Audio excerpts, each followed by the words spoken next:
This is the Dollemore Daily, and I'm Jesse Dollemore. You can call it cancel culture if you like. I think more accurately, more appropriately, you would call it consequence for racism, which should happen more often in our country. Scott Adams has been dropped by hundreds and hundreds of newspapers, his goofy cartoon Dilbert no longer being syndicated. And he's whining like it's cancel culture, like it's unjustified. He gave a statement, I'm going to read from the Washington Post here, where he says, lots of people are angry, but I haven't seen any disagreement yet, at least not from anyone who saw the context. Some questioned the poll data. That's fair. So he's claiming that, no, he hasn't seen any disagreement from anybody, except for maybe those who didn't see the context of his remarks. Well, one, I played on my Thursday video covering this story about 3 full minutes unedited of video from his live stream on his YouTube channel, giving as much context as was available. I don't know what he's talking about. But further, what context do you need to explain Scott Adams saying, I don't want to have anything to do with them, meaning black people? Scott Adams said that. What context would explain that? What context would explain the best advice I would give to white people is to get the hell away from black people? Just get the fuck away.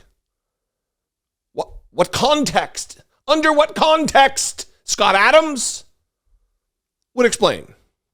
I think it makes no sense whatsoever as a white citizen of America to try to help black citizens anymore, said Scott Adams.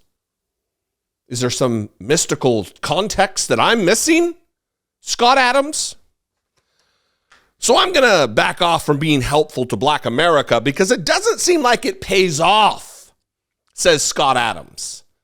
Where's the context? Oh, I'm missing the context that he's not going to help out black Americans because they're black. It makes no sense to help black Americans if you're white. Where's the missing context? It's over. Don't even think it's worth trying, says Scott Adams.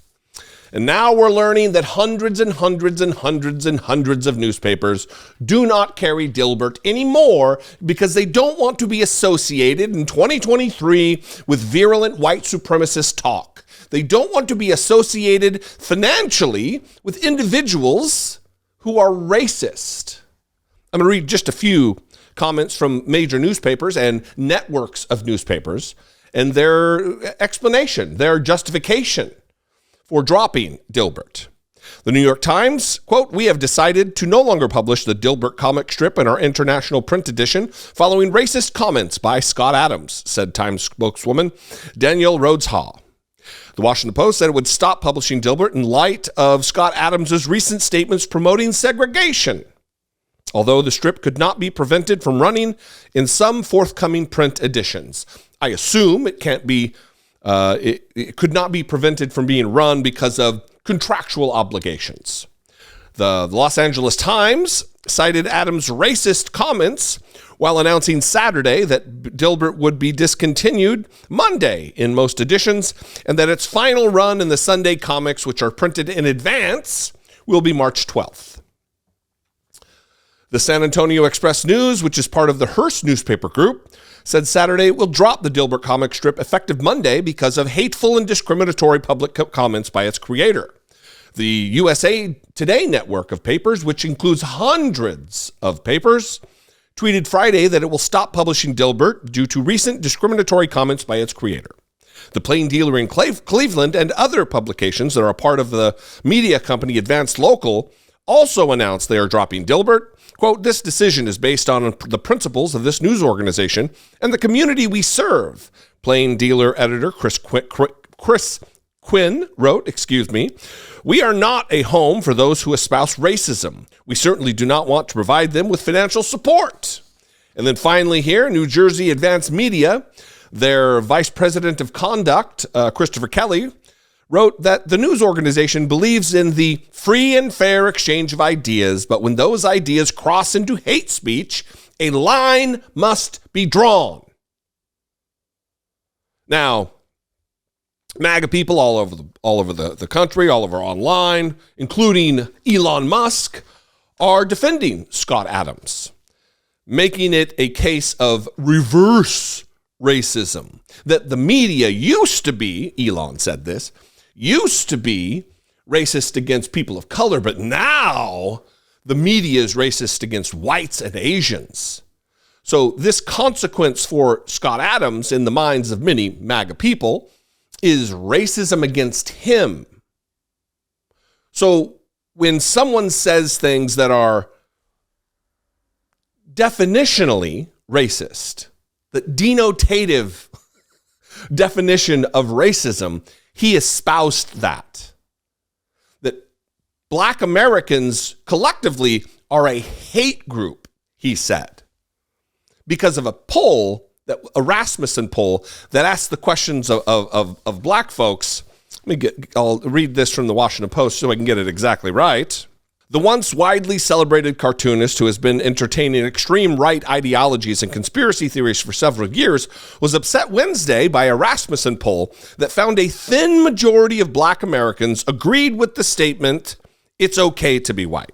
Meaning almost half said they didn't agree with that statement, that it's okay to be white.